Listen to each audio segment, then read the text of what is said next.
Assalamualaikum warahmatullahi wabarakatuh.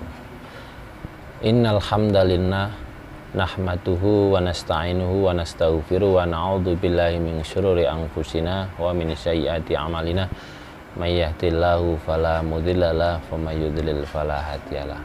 Asyhadu an la ilaha illallah wa asyhadu anna Muhammadan abduhu wa rasuluh. Allahumma shalli wa sallim wa barik ala sayyidina Muhammadin wa ala alihi washabihi ajmain, amma ba'du. Qala Allah Ta'ala fil Qur'anil Karim, a'udzu billahi minasyaitonir rajim. Bismillahirrahmanirrahim. Ya ayyuhalladzina amanu inna min azwajikum wa auladikum aduwwal lakum fahdharuhum wa in ta'fu wa tasfahu wa taghfiru fa innallaha ghafurur rahim. Shadaqallahul azim. Pemirsa SPMA TV dimanapun Anda berada, semoga rahmat, kesehatan, kecukupan, dan rahmat ampunan di bulan Ramadan ini menyertai aktivitas peribadahan kita. Allahumma amin.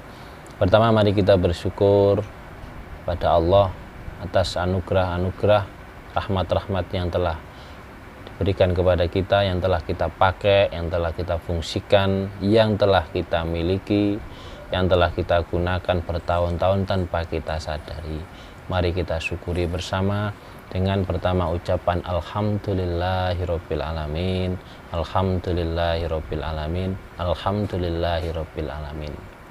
Syukur yang kedua, selain kita mengucapkan alhamdulillah, adalah dengan tindakan dan perbuatan melalui ketaatan kita kepada Allah. Apa yang menjadi perintah, apa yang menjadi larangan, yang menjadi perintah kita laksanakan. Apa yang dilarang oleh Allah segera kita tinggalkan, sebagai bagian dari syukur dan terima kasih kita kepada Allah dengan cara kita taat patuh kepadanya.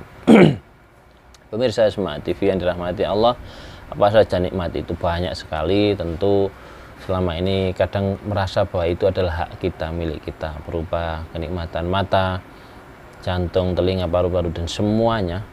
Begitu juga nikmat di luar organ tubuh kita, ada matahari, ada air, ada tanah, ada juga keluarga. Itu adalah anugerah yang luar biasa, karena saat ini ada beberapa santri yang tidak bisa pulang kembali ke rumahnya.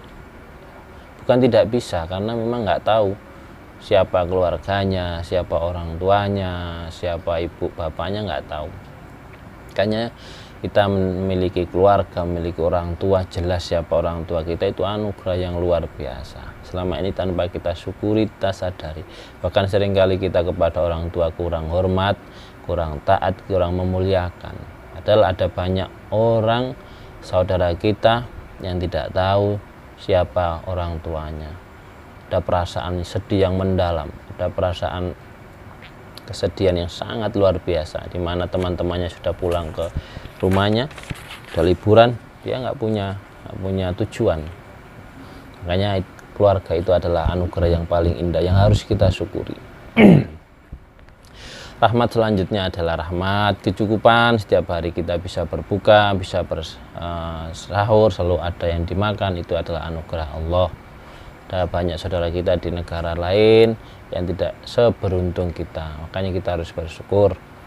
Dan tentu rahmat selanjutnya adalah rahmat keamanan. Kita dianugerahi Allah keamanan sosial, tidak ada konflik, tidak ada bencana. Semoga keamanan ini, tidak ada konflik ini terus bertahan, terus membersamai negara tercinta kita, Indonesia. Amin.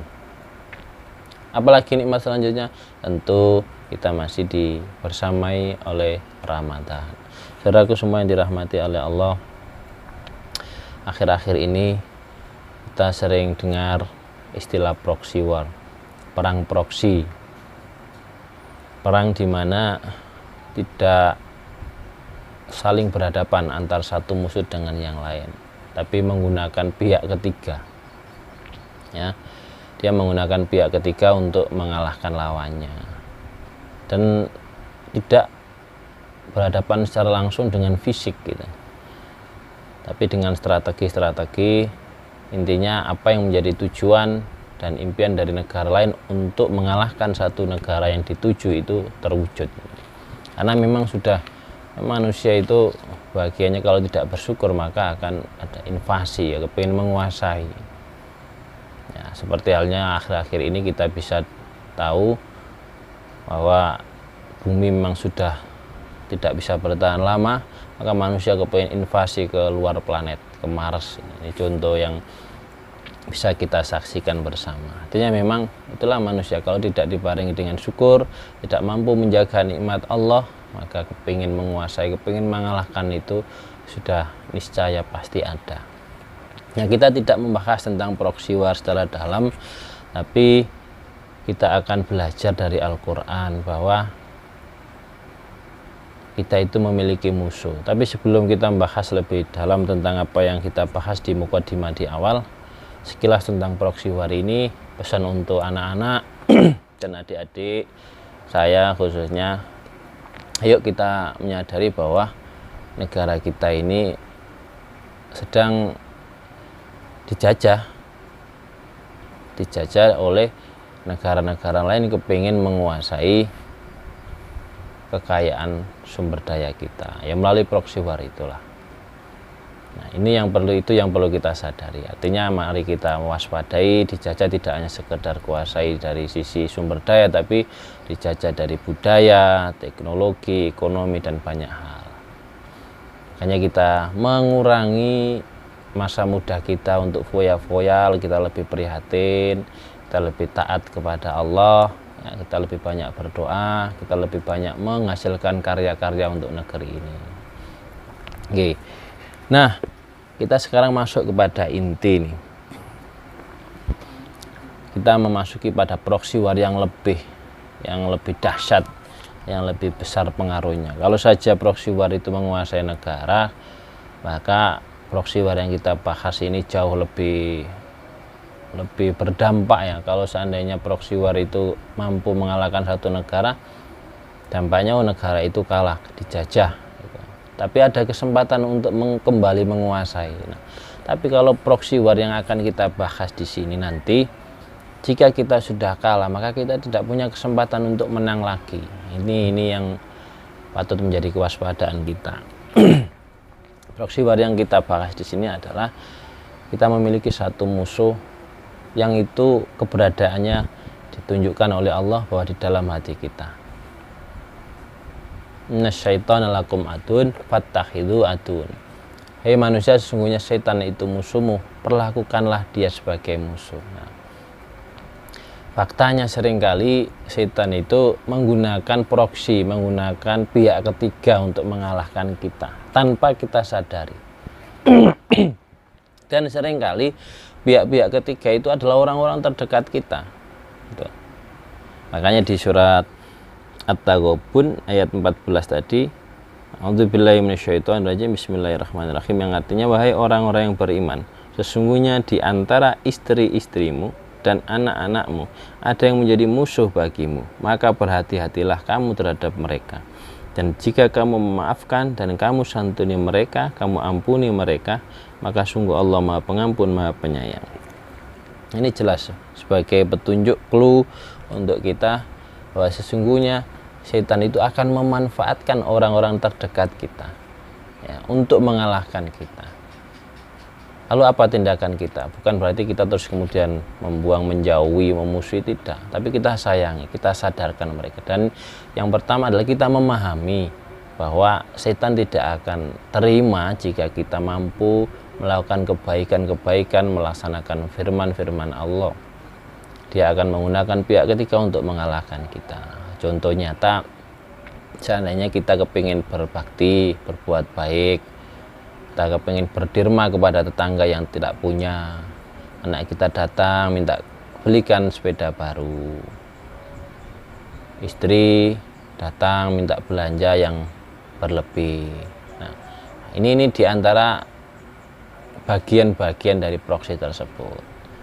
Lalu bagaimana sikap kita? Yang pertama, ya kita sadarkan juga. Pertama, kita menyadari bahwa kita memiliki musuh yang akan terus menyerang kita. Yang kedua, kita menyadarkan, mengajak keluarga kita untuk menyadari bahwa ada proksi-proksi, ada setan yang menggunakan kita, memanfaatkan kita, menggunakan kita sebagai pihak ketiga untuk mengalahkan kita. Ya, tidak mesti kita sendiri, mungkin juga kadang anak kita yang baik, justru kita sebagai orang tua yang tidak mendukung berbuat kebaikan untuk anak. Istri kita yang sedang baik, kepengen melakukan kebaikan, kita sebagai suami yang menghalangi. Artinya kita digunakan setan untuk mengalahkan istri kita. Nah, ada lagi dia menggunakan apa? Menggunakan kekayaan kita, kepemilikan kita, barang-barang kita, kebendaan kita berupa sawah, ladang, mobil, sepeda motor, yang itu mengurangi ketaatan kita kepada Allah, melupakan kita kepada Allah. Seperti yang dijelaskan di surat Al-Munafikun ayat 9, A'udzubillahi minasyaitonirrajim, Bismillahirrahmanirrahim, yang artinya, wahai orang-orang yang beriman, janganlah harta bendamu dan anak-anakmu melalaikan kamu dari mengingat Allah. Dan barang siapa yang berbuat demikian, maka mereka itulah orang-orang yang rugi. Kembali kita diingatkan oleh Allah bahwa ada pihak ketiga yang digunakan setan untuk melalaikan kita kepada Allah, untuk melupakan kita kepada Allah, untuk menghalangi kita berbuat kebaikan, melaksanakan perintah-perintah Allah. Nah, ini yang harus kita waspadai, saudaraku semuanya. Kalau saja kita gagal, tidak hanya kita di dunia rugi, tapi ketika di akhirat kita kembali ke haribaan kepada rahmat Allah, kita nggak bisa, kita gagal, nggak bisa lagi kembali ke dunia. Kalau proxy war yang di dunia yang sekarang kita biasa kita dengar itu, seandainya pun kalah, ada kesempatan untuk melawan balik, gitu kan. Tapi kalau kita sudah kalah di dunia, kembali ke akhirat, tidak punya lagi kesempatan untuk menang. Hanya kita mari memanfaatkan momentum ini untuk pertama sadar bahwa kita ini sedang dijajah, kita ini sedang diinvasi oleh setan dengan berbagai macam cara, dengan berbagai macam strategi. Kita masih nyaman tidur pulas, setan itu sudah memiliki strategi dan rencana. Saat kita tidur tadi malam itu, mereka sudah menggunakan strategi-strategi. Ya, mereka menyiapkan berbagai macam opsi. Plan A begini, kalau seandainya nanti dia belanja ketemu tukang ini, dia memiliki strategi ini. Plan B, dia juga memiliki rencana cadangan. Kalau seandainya rencana A gagal, dia pakai rencana yang B. Dia memiliki banyak strategi dan dia mengetahui secara detail biodata kita, kurikulum vitae kita, tahu hobi kita apa, kesenangan kita apa, yang dibenci apa, yang disukai apa, makanan yang kita sukai apa, kelemahan kita apa, kelebihan kita apa. Dia tahu semuanya, sehingga dia akan mencari celah di sana. Dan selama ini kita merasa baik-baik saja, seolah tidak ada apa-apa, padahal mereka dengan matang merencanakan sebuah strategi, menggunakan pihak-pihak ketiga. Mana yang dipakai? Seandainya pihak keluarga kita gagal, maka teman kita yang dipakai, ya, dimanfaatkan untuk mengalahkan kita. Seandainya pun gagal, dia akan menggunakan hal yang lain untuk mengalahkan kita. Saudaraku semua yang dirahmati oleh Allah, seringkali kita ketika bangun dari tidur seolah tidak ada apa-apa, seolah biasa-biasa saja, padahal musuh kita telah menggunakan banyak metode dan cara, menyiapkan berbagai macam strategi, ya, untuk mengalahkan kita. Hanya Allah memberikan satu pesan-pesan, kode-kode untuk kita, memagari kita, memberitahu kita agar kita waspada bahwa dibalik itu semuanya, dibalik kecintaan kita kepada keluarga, kedekatan kita kepada anak, kepemilikan kita, barang-barang kita, harta kekayaan kita, semuanya itu sangat rentan dimanfaatkan oleh setan untuk mengalahkan kita, untuk menjauhkan kita dari ingatan kita kepada Allah. Ketika Nabi Muhammad menikmati kebersamaan bersama istri beliau, beberapa saat saja tidak ingat Allah. Terus kemudian ayat itu turun. Orang-orang yang berakal adalah orang-orang yang saat duduk yaman wa qu'udan wa ala junubihim itu selalu mengingat kepada Allah. Seketika itu Nabi Muhammad meninggalkan istri beliau untuk berwudu, kemudian sholat semalam suntuk sambil nangis bertobat karena merasa kalah, tidak ingat kepada Allah. Nah, kita, saya khususnya seringkali ya tidak menyadari itu, sehingga pihak-pihak ketiga, bahkan itu yang dari keluarga dekat kita, melupakan kita, melenakan kita dari ingatan kepada Allah. Bahkan saat sholat itu loh, ingatan kita kepada lain-lain, kepada anak, khawatiran kepada anak, khawatiran kepada istri, khawatiran kita kepada barang-barang, sampai melupakan kita kepada Allah. Artinya proksi mereka berhasil. Mereka mampu memanfaatkan pihak ketiga untuk mengalahkan kita. Tentu setan tidak akan berhadapan secara nyata, berwujud kemudian saling berantem baku hantam ke kita, enggak. Dia pasti menggunakan pihak ketiga, pasti. Itu yang harus kita sadari. Hanya istilah proxy war ini sebenarnya sudah lama ya dituliskan dalam Al-Quran dengan istilah yang berbeda. Kita diajak untuk waspada, kita diajak untuk prihatin, kita diajak untuk memahami bahwa kita itu punya musuh yang nyata yang ada di dalam diri kita ini, dan memang dia menggunakan pihak ketiga untuk mengalahkan kita. Saudaraku semua, pemirsa Smart TV yang dirahmati Allah, proxy war ini dampaknya sangat besar. Ya, sekali lagi dampaknya sangat besar, makanya ini penting untuk kita bahas. Bukan berarti kita tidak perlu mengkhawatirkan tentang kondisi negara kita, tidak. Makanya sejak awal saya sampaikan bahwa yang pertama, mari kita berdoa agar negara kita dilindungi oleh Allah dari musuh-musuh yang mencoba mengalahkan kita, negeri tercinta kita ini. Yang kedua, kita juga harus memahami proxy war yang lebih besar, yakni proxy war musuhnya jelas. Kalau proxy war antar negara nggak tahu siapa musuhnya, kita masih meraba-raba. Tapi kalau kita ini punya musuh yang nyata, yakni setan dalam hati kita, yang mencoba siang malam tanpa henti untuk mengalahkan kita, yang dia menggunakan berbagai media cara untuk mengalahkan kita. Ya, termasuk seringkali kita banyak waktu di depan layar handphone daripada kita banyak mengingat Allah. Itu bagian dari proksinya, itu pihak ketiga yang termasuk handphone, kulkas, sepeda motor, rumah, dan banyak apa yang kita lihat dia akan gunakan itu untuk mengalahkan kita. Mungkin itu pemirsa Smart TV cerita sore yang bisa kita bahas bersama. Pahami yang pertama, kita sedang menghadapi satu musuh yang luar biasa, yang kalau seandainya kita tidak waspada, kita pasti kalah, karena dia berpengalaman, sudah hidup sejak ribuan tahun yang lalu, dan dia pengalaman mengalahkan semua bentuk model manusia. Dia tidak takut kepada manusia model apa, bahkan para nabi pun pernah kalah, apalagi kita yang manusia biasa.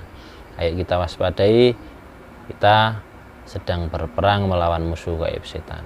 Kita menghadapi proxy war yang lebih dahsyat, yang lebih berbahaya, yang dampaknya itu jauh lebih merugikan. Hanya kita harus waspada dan prihatin. Mari kita mohon kepada Allah dengan selalu banyak berdoa, memohon perlindungan agar kita dimenangkan oleh Allah untuk melawan musuh gaib setan. Ada satu ayat terakhir, a'udzubillahi minasyaitonirrajim, bismillahirrahmanirrahim, wa may ya'su an dzikrir rahmani nuqayyid lahu syaitonan fahuwa lahu qarin. Apabila kita jauh ingatan kita dari Allah, maka Allah akan membiarkan setan menjadi teman kita. Kuncinya, mari kita banyak mendekat kepada Allah agar kita menang melawan musuh gaib setan, dan juga agar negara kita dilindungi oleh Allah Subhanahu wa taala. Demikian yang bisa kita bahas, kita diskusikan pada sore hari ini. Semoga bisa bermanfaat untuk kita semuanya. Wabillahi taufiq wal hidayah. Wallahumma fiq ila aqwamit thoriq. Wassalamualaikum warahmatullahi wabarakatuh.